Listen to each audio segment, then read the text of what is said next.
What do we have here? What? It's a Roubaix Expert. Ooh, from Specialized.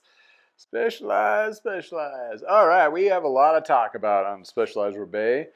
The Roubaix, if you don't know what Roubaix is para-Roubaix. It's also a race. That race is a one-day basher on cobblestones and destroyer of all bikes. So the Roubaix model, as well as the Mane and the Roubaix Fuji and some other bikes, is more of your endurance style geometry. In other words, it's supposed to be a little more comfy. Really, that's what it really means. So the full carbon Roubaix on this one, looking at the componentry package, well, I think that's been upgraded. So we're looking at more of your late 2000s.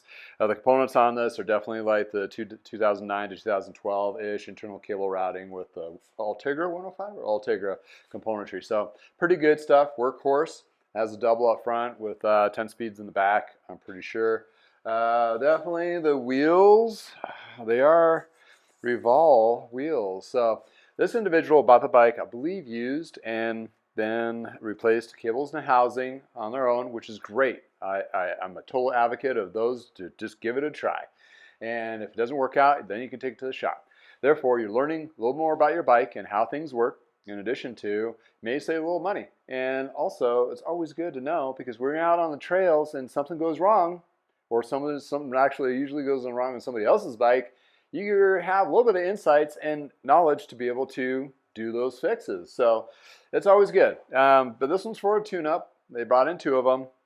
They're going on the para-Roubaix, and want to make sure it's fine-tuned, and they're going to re-wax their chain. They actually wax their own chains with their own little blend, but I'm going to be using the Silca Secret wax, which is tungsten disulfide with paraffin blend, and it seems to work really well. I have several customers on it. There's also several companies out there that have done some testing, like Zero Friction, YouTube channel, that kind of thing. So check them out as well.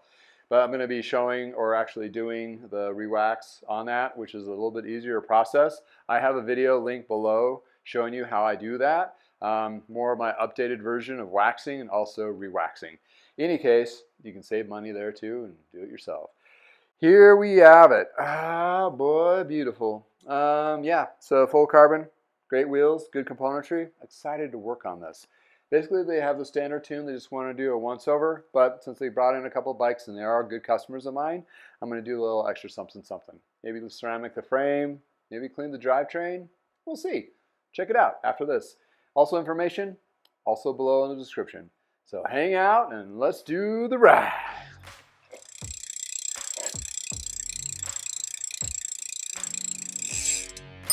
Welcome to I Know a Guy Bicycles, hanging out with a guy. Hi, I'm Justin the Guy. Obviously I have a garage shop. Take scary out of used, one bike at a time. If you want to be kept up to date on latest projects and topics, please like and subscribe. Hey, welcome back to I Know a Guy Bicycles, hanging out with a guy. Hey, I'm Justin the Guy, and on this old bike series, we are looking at a Specialized Roubaix. The frame and fork is probably a 2008 or 9-ish, somewhere around there. The componentry, I believe, is a little bit newer. Has a combination of Ultegra, well, actually it's all Ultegra throughout. So I'll have to double check and see if this model came with this kit, with the Revolve wheels, or was it a frame swap? Could be. In any case, they bought it used. I'm refurbishing it, or not refurbishing it, but I'm doing a good little tune-up for them to do the Roubaix. Or not the Roubaix. Not that race. They're not doing that. They're doing the Ragbri. If I said that wrong earlier, I do apologize. They do have a couple of Ragbri banners. They've done the ride several times. They're doing a shorter section apparently this year, but in any case, I'm getting their bikes ready for that event, and hopefully they have a magical time. We'll do a little fitting for him when he comes in and picks up his bike to make sure it's adjusted. I'm not sure if I worked on this one before or not, but they've purchased bikes from me before, as well as done some service in addition to. So looking at this particular bike, I have, like all other bike shops, will have different packages. This is the standard, which basically is truing the wheels, adjusting the hubs, derailleurs, brakes, doing kind of your run-through, run-in-the-mill tune-up. Since they're bringing in a couple bikes and they are good customers of mine, I'm going to also do a drivetrain clean, which is going to help them with their refresh wax chain, because you definitely just want to do that. Since he has already new cables and housing on this, I'm not going to need to do any of that kind of jazz. Just basically clean the drivetrain up, true the wheels, but I'm also going to add, you guessed it, a ceramic coating to the frame and the wheel sets, just to kind of give it that extra protection, mainly for UV protection, and water droplets will be tighter, and also sheds any of that contaminants a little bit easier. Plus it makes the bike look really nice and it feels really slick. So their wattage with the wax chain, they're just gonna go so fast. Yeah, no, not maybe, kinda, sure, whatever. In any case, gonna dive into this.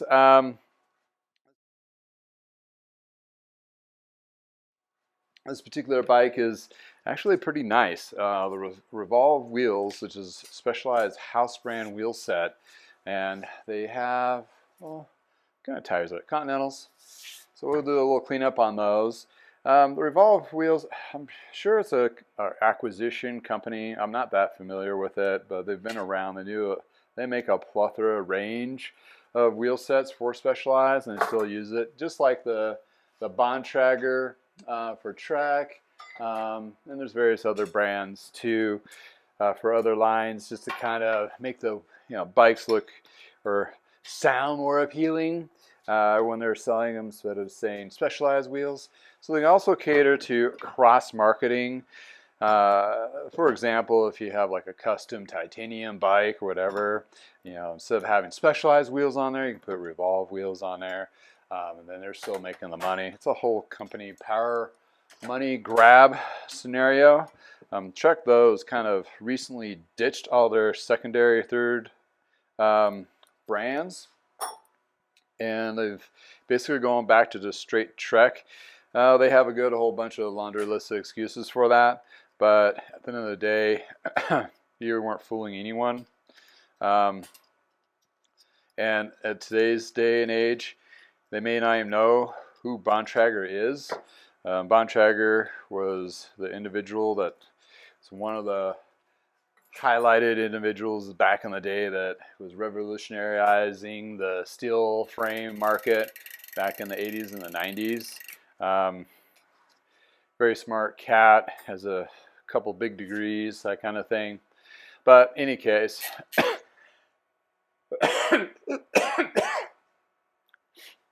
so this is interesting. On this particular free hub body, there's some notches. This is why I had a hard time getting that cassette off. This is an alloy body, and it's actually a short lift or gout or grooved. And what that means, with the steel cassette, it'll cut into those. So once I clean that, I'll file off those burrs to make the cassette slide in there and out a little bit easier. But it's just one of those things that they were trying to lighten up the weight.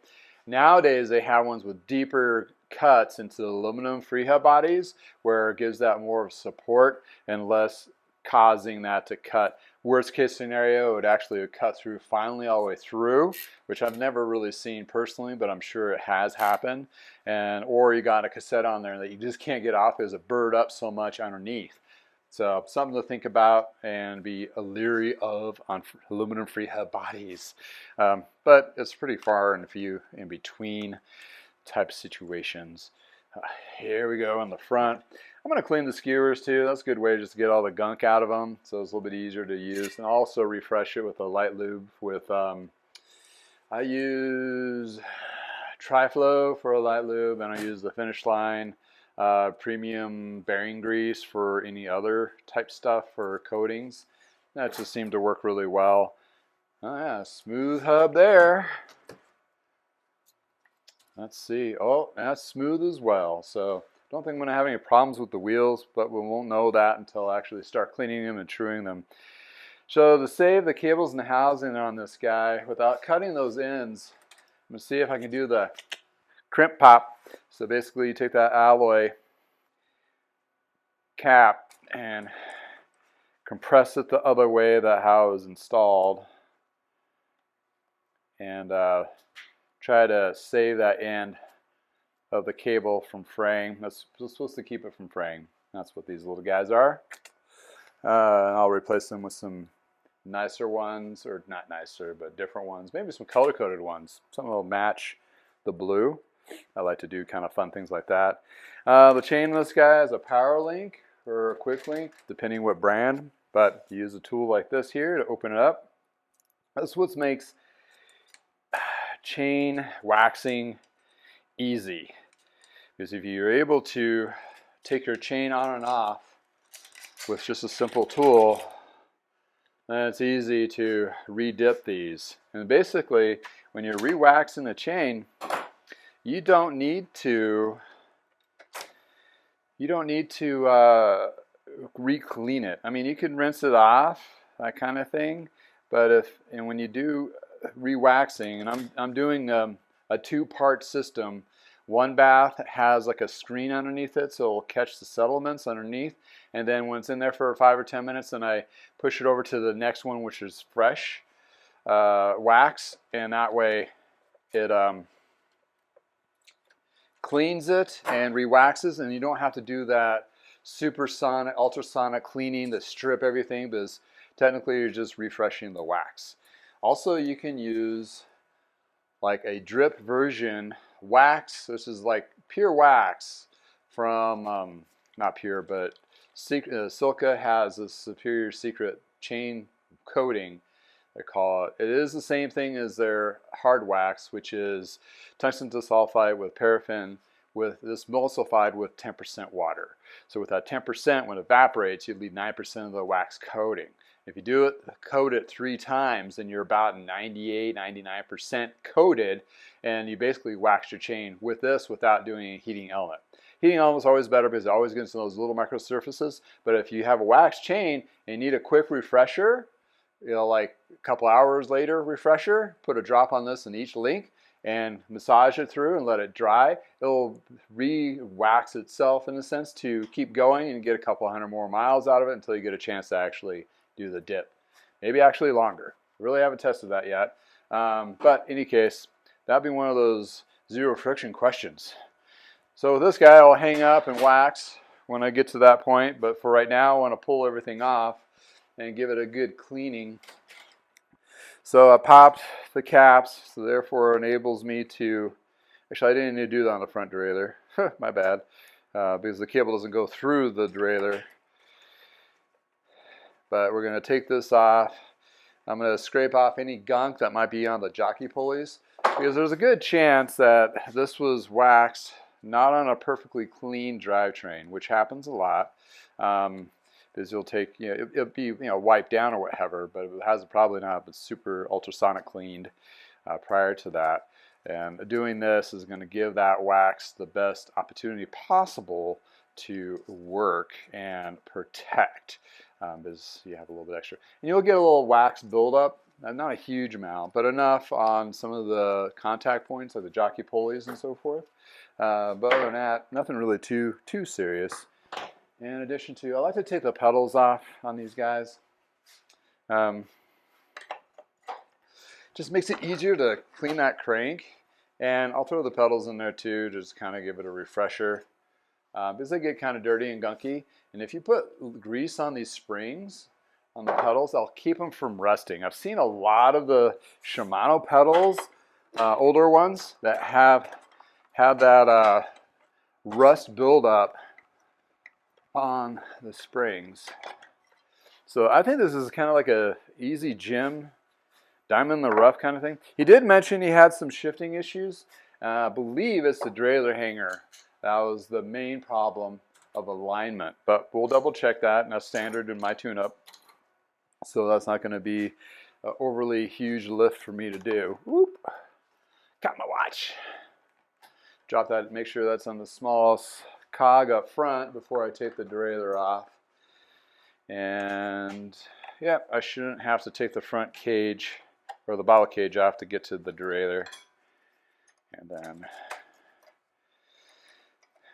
so the idea is when I replace cables in the housing, I try to make sure there's extra length to it a little bit, not excessive of course, but enough to, if I need to trim it for the next tune-up or two, because you don't need a new cables and housing for every tune-up unless you have some severe issues or contaminant problems.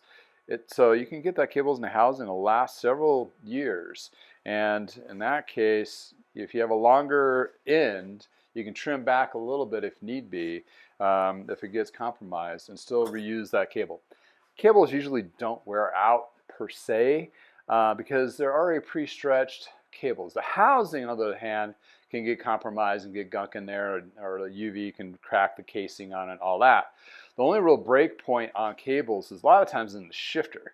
Because in the shifter itself, the end of the cable is this little guy right here, and it's at a hard angle. And when you're constantly bending this back and forth, I've seen this happen quite a bit. If they fail, they'll fray on the inside of your shifter. It's a booger to get out sometimes because they'll break off and you have like this splintered thing inside there, and you're like picking at it with needle nose, needle and magnets and all sorts of crazy stuff. If you notice any kind of fraying of that at first, replace that cable. It's only a couple bucks. So one of those things that it'll save you in the long run. If you want a higher performance cables, they have stainless steel, rolled, coated, name it. Anything and everything to try to make that performance from the direct connection with the shifter to the rear derailleur is best as possible. Let's pop those cranks. All right, this is more of your standard external bearing. Standard 68 mil bottom bracket, so if you wanted to do different cranks and all that, it's a little more universal instead of like the press fits or the BB90s or whatever. So that way you can actually do a little more with these. This has this adjuster cap. I suggest getting this tool with the hook, with the metal one, versus just the plastic. It's just a little bit easier to use. Plus that hook comes in real handy to pop this pin sleeve out.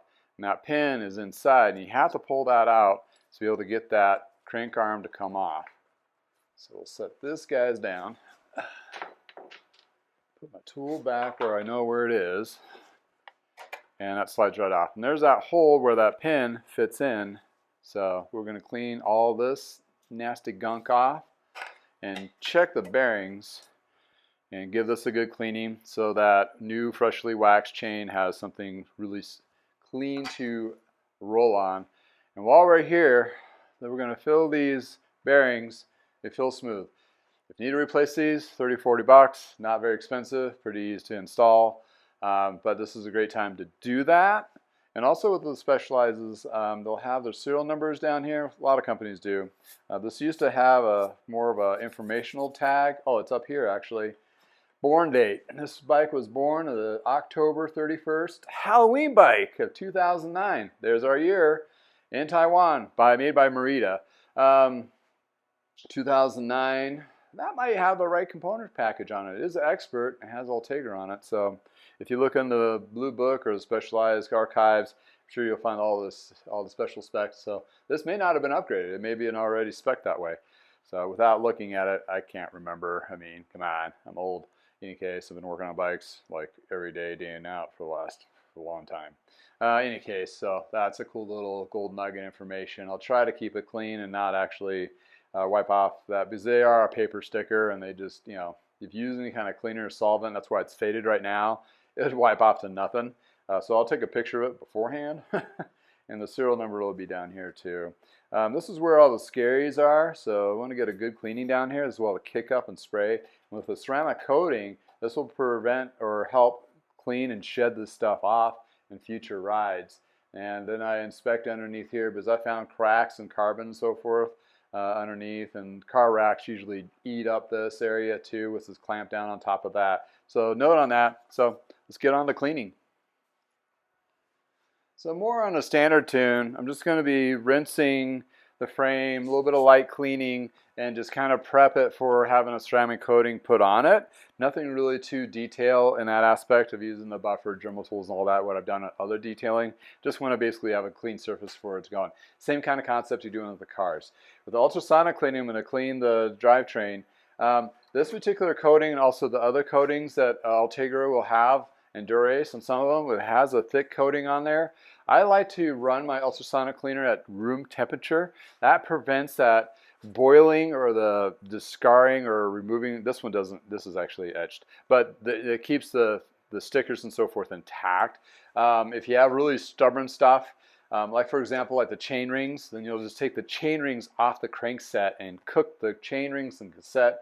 The chain rings, cassettes, and the chain itself, I usually go nuts on, like really concentrated just to get that stuff off and clean. But the more aesthetic parts and shifters and brakes, and also, yeah, the shifters inside, a little more light and polite. I don't want to get overly cooking and etching with chemicals with that, because you definitely want to keep, you know, the aesthetics of it. I mean, I've had such a scenario where all that stuff is shedded off, and you're like, what the heck just happened? So it's a trial and error. So it's one of those things, if you want to do little tests, if you just got an ultrasonic cleaner, you want to do a test with the chemicals that you're currently using and the blends and so forth. There's a lot of different types and methods out there, but then you'll eventually find what works best for you, and that's where you want to go with the ultrasonic cleaning on that. And once it's all cleaned up, and while that's cooking too, I like to call it cooking, but it's really just doing its ultrasonic cleaning, I will clean the wheels in a shop sink with soap and water, basic dish soap. And then I also clean it again with Hyper Cleanse from Lithium. This is a good pre-treater for before you put a ceramic coating like ceramic slam onto metal surfaces or the paint itself. So kind of just a combination. And we'll get all this icky cleaned out. White is the worst thing ever on bikes and cars and everything else in between. And I have white bikes, so I know. They never stay clean, and they're hard to get to that level. In any case, let's dive into this. I'm going to crank the tunes. It's that time, and start cleaning some parts, and we'll do a review of if I found anything spooky or scary after this.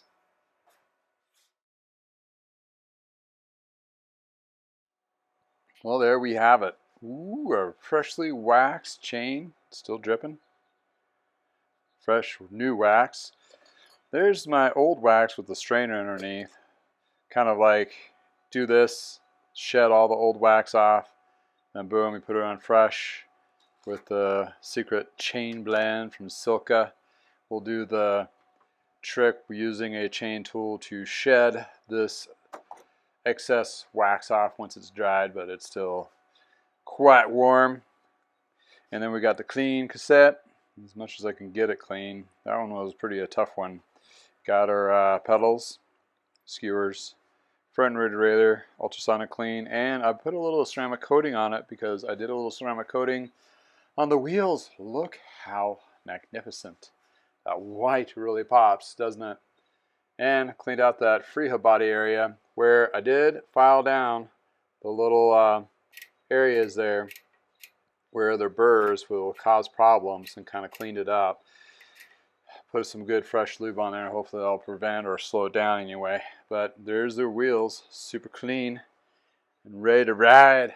And bam, there we got it, the frame. Yep, cleaned it. Put some surface cleaner on there too from Lithium, and also did the ceramic coating with Lithium here. You can see it kind of looks ash white haze to it. Reason being is that's how the Lithium ceramic flashes, and that flash leaves that ceramic coating underneath. So you take a fiber cloth, a clean one, and you'll feel a tug as you first wipe it, then all of a sudden that'll break down, and bam, you got some super shine on there. I didn't do any buffing or detailing, so this is just a straight clear coat cleaning and ceramic coating. This will provide additional protection from the UV. So it'll protect the colors, it'll bead up water and shed. By example, we'll take a water, right, and you go ride, boom, it'll bead up and shed right off the frame. So, and also what makes it really easy is just wipe it off. Usually it takes about 24 hours, 12 to 24 hours to completely cure and set. So I don't want to get it out in the elements right off the bat. That goes with the cars too. But cleaning this off, nothing really scary per se, just dirty. So far anyway. Once we get all the parts back on there, tape is okay. It looks like the hoods might be a different style hood or something. For some reason it just doesn't sit in there correctly. But anyway, Bearings are good, hubs are good, wheels good. We'll get that wax chain on there and see how it does on a test ride. But yeah, let's review where we're at here.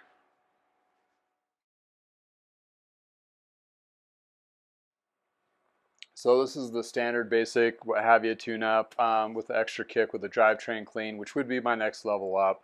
Since they are good customers, I leveled up their tune-ups on both their bikes. Also gave a little something ceramic coating on the rims, wheels, hubs, and also the frame and fork. Just give some extra protection. Just one of those things that, you know, good customers, you want to treat them right while I'm here anyway. It does take a little bit extra time. Between the last time you saw me, we're looking about 2 hours, 2.5 hours between cleaning and polishing and waxing the chain and so forth. Does that translate to dollar amount? Makes me get paid under minimum wage, but it's a labor of love and passion. So therefore, I put a little extra effort into it. In addition to, you know, they've have repeat customers, they've bought bikes from me and so forth. So a little extra love goes a long ways, and to make sure it's safe. That's the bottom line, right?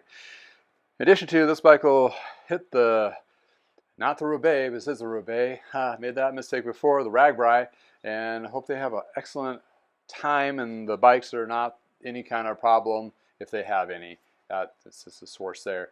The chain's gonna sit there and do a little bit of drying and setting, but while that's setting, I'm gonna go ahead and put on the parts, get the wheels all ready, and then we'll just kind of show you what I do with the wax chain before I throw it on there. Check this out.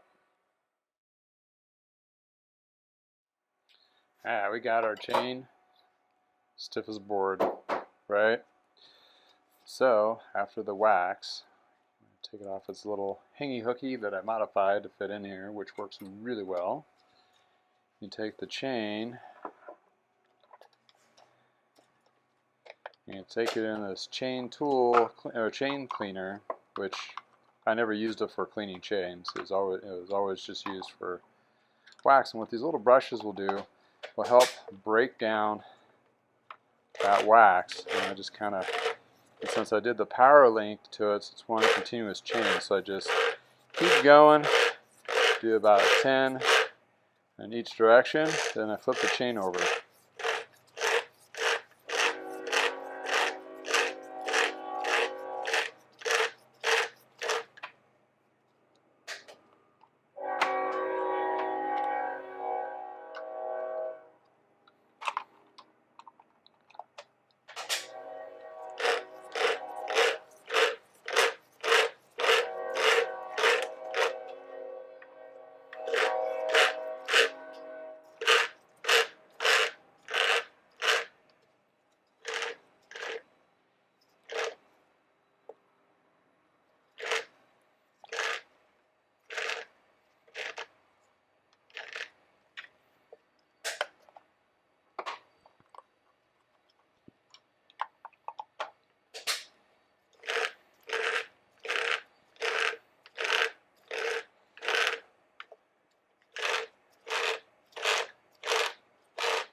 Alright, from here, that makes the chain pliable enough to install without, I mean, it still has some stiff areas to it, but we'll throw it on the bike and then work the rest of the wax stiffness out. That's right, I said wax stiffness. So since I do the power link wax, so I don't have to push it through, which is kind of my personal way of doing it. And that's a SRAM chain, so it's not directional. You want to make sure you have a directional chain that's going the right direction. Thread it through the rear derailleur, up and over the cassette, through the frame,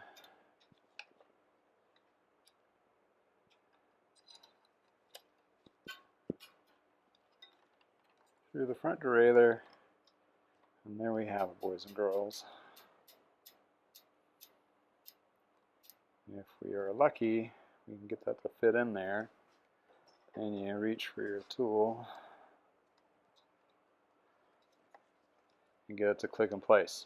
So the wax will mush out in the areas that you don't need it to be. So therefore, when you're doing, if you have a little dinger like this, let me show you a little trick. I get like these little zip ties from Walmart, and you may not have the tool. Let's make sure this is okay. I think it's adjusted. Then kind of tuck it behind the cable, the end cable to behind. This is pretty tight. I usually leave a lot more cabling. This was already pre-cut, so I'm going to tighten it down with my cable tension. That holds it in place. This gets that cable out of the way. But the longer one has a bigger loop, so you can actually use it a little bit more. It puts a little bit of stress there, but whatever. Here we go. So then we proceed to adjust our derailleur. Go up the gears.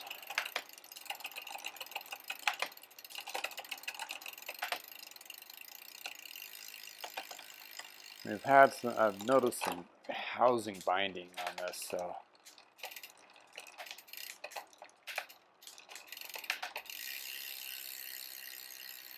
might be a little more of an issue going on here with the cable tension, because he put his own cables on there, so we'll have to see if we can get it to work a little better.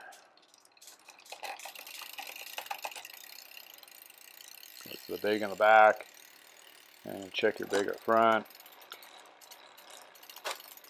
And before I get into any major shifting adjustments, I want to make sure I got that chain fleck off most of it. So I go ahead and grab my chain cleaner again, and I put it on here. This way I can get some speed on it, like so. And the first couple of swipes will be kind of a tug, but it'll break free and get a lot smoother. And I do this about 50 times or so. Kind of manipulate it a little bit of angles. What that is doing is shedding the excess wax and also kind of getting those links a little bit smoother. And therefore, the chain should hopefully respond in a more correct manner while shifting. And it's super smooth.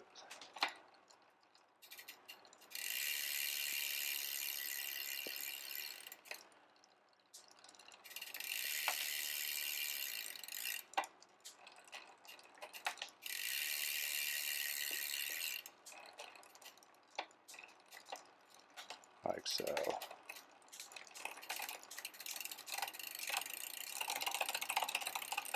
May have to deal with a B string to get that adjusted, but that's basically how you get that chain to be pre-treated and onto a test ride. But about 5 miles to 10 miles it takes for that chain to be completely fluid, and then you have that silky smoothness of wax chain feel. Hopefully that clarifies how the wax chain gets installed and kind of broken free, and I'll give you some more insights on that. Well, here's the test ride. All right, now for the test ride. Woohoo! Here we go. Wax chain, clean drivetrain, polished, lubed, adjusted. Hopefully it has better braking response. And what else is there? Here we go. Get the little foot flaps on the right side. Okay. Let's go for our little spin. All right, braking is very responsive. That's good. Try to get my pedal on the flat side. All right, a little cooler day today. All right, let's check this out. Gonna go through each one of the gears. Make sure they are engaging up and down on the rear first.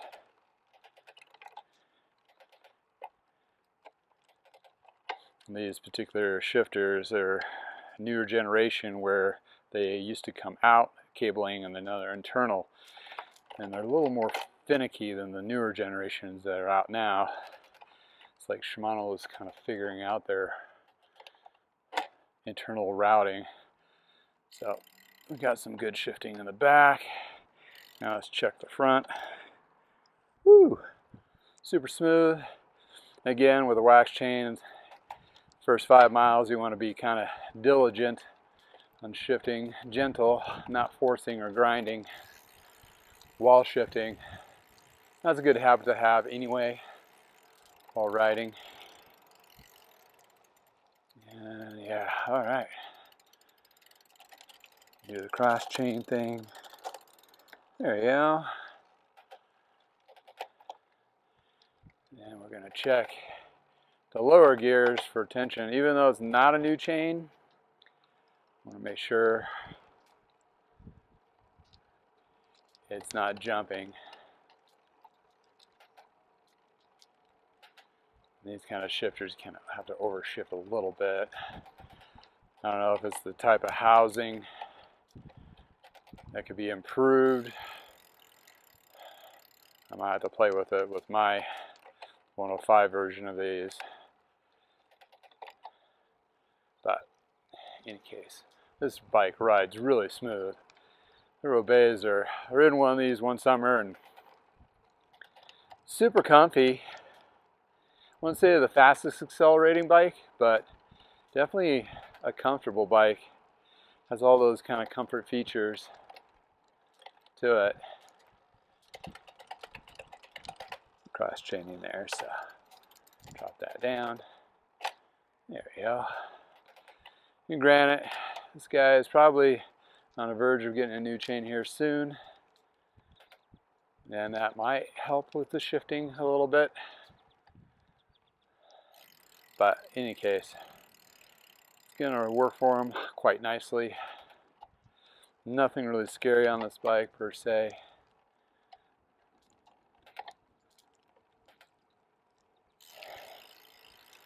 But awesome componentry. Awesome wheels. Ooh, there we go. Back into the garage. Alrighty, let's take a peek at this bad boy. So, full carbon frame, carbon fork, Specialized Fact carbon, which is their version of their fancy carbon, made in Merida, Taiwan. The factory also, Merida also makes their own brand.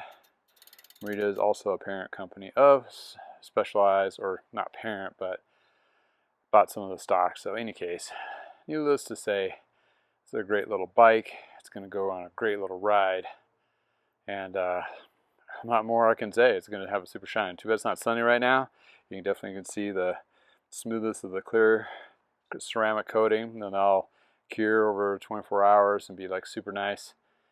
In any case, thanks for hanging out with me in the garage and taking a look and reviewing this Specialized Roubaix Expert 2010 Halloween bike, born on October 31st. In any case, thanks for hanging out with me. If you have a bike like this or similar or have experiences, please put comments. This is a community we all like to share. In addition to, there's other information in the description underneath about this bike and tune-ups in general and tools that I use. Thanks again for hanging out with me. If it's nice in your neck of the woods, please go for a ride. And until next time, have a wonderful day.